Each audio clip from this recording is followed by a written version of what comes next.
এক ভাই কমেন্ট করলো সে জার্সি কিনছে 350 টাকা দিয়ে। আমি বললাম আপনি কি অনলাইন থেকে কিনছেন নাকি অফলাইন থেকে কিনছেন?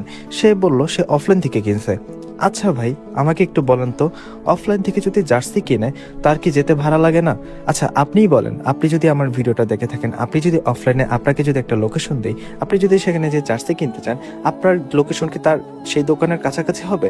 আপনার একটু দূরে হবে না? আর যদি আপনি ঢাকার বাইরে হন, আপনার কি দূরে যেয়ে জার্সি কেনা লাগবে না?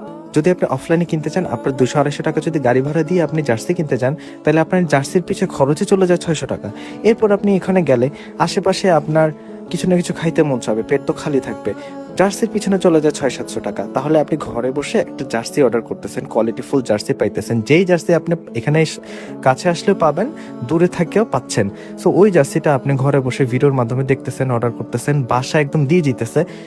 এটা কি আপনার অর্থিত না?